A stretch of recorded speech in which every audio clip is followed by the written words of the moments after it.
This video explores a fascinating area of psychology, how our brains are wired for pleasure and how we can use that knowledge to make positive changes in our lives. It's about understanding the dopamine system, which plays a crucial role in motivation and reward. We often chase things that feel good right away, things that give us a quick hit of pleasure. Think about scrolling through social media. It's easy to get caught up in the endless stream of content, and that initial pleasure can be addictive. This is because our brains are designed to seek out rewards, and the dopamine release associated with these rewards reinforces the behavior. Understanding how this inner critic works and learning strategies to manage it is a crucial step towards improving our mental health. So, what exactly is this inner critic? It often stems from past experiences, particularly during childhood. Maybe you received a lot of criticism from parents or teachers. Perhaps you faced setbacks that left you feeling inadequate.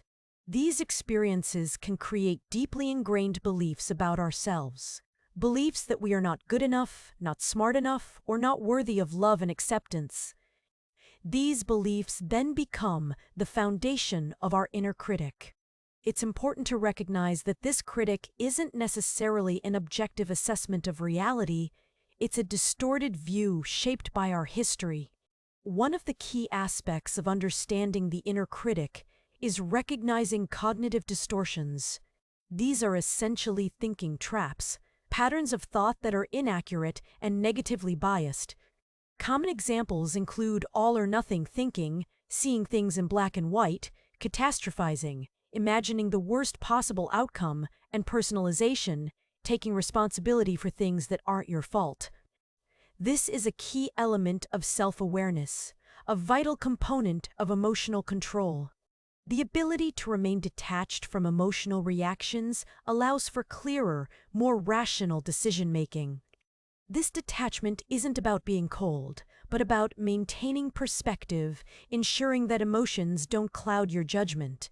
It's about strategic control. Human nature is inherently complex. We are driven by a combination of factors: biological urges, learned behaviors, and social influences. These influences create a hierarchy of power, often unseen but profoundly impactful.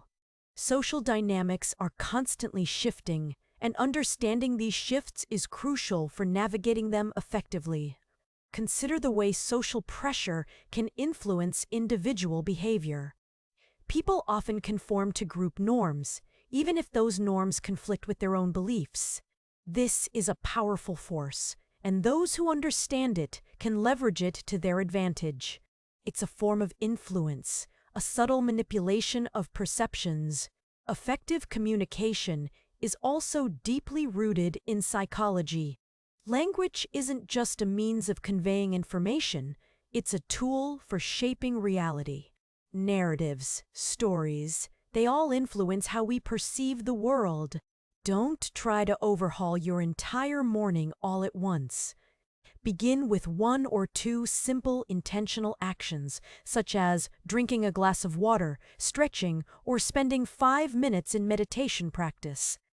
Once these become habitual, you can gradually add more. Habit stacking is also a powerful technique. Attach a new habit to an existing one. For example, after you brush your teeth, you can practice a few minutes of mindful movement. Consistency is key, so aim to perform these routines daily. The power of discipline and consistency shouldn't be underestimated. Small daily actions compound over time, creating significant positive change. It requires communication, understanding, and validation. Is there another way to look at the situation? Replacing negative self-talk with more rational and balanced thoughts can make a big difference. Self-compassion is also crucial. Be kind to yourself. Recognize that everyone makes mistakes and has moments of doubt. Treat yourself with the same understanding and kindness you would offer a friend. Tools like grounding techniques can also be very helpful when you feel overwhelmed by thoughts.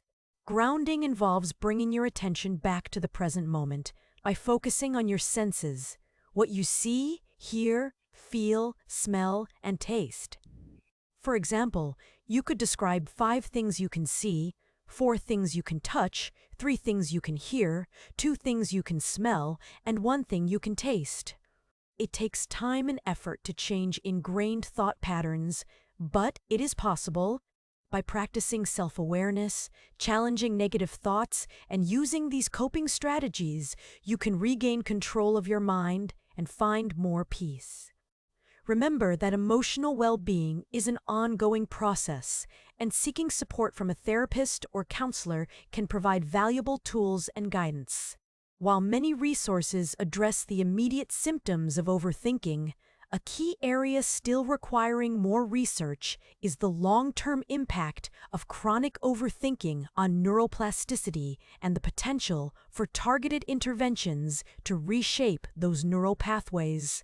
Furthermore, the interplay between overthinking and unresolved trauma remains an area needing deeper investigation and more tailored therapeutic approaches.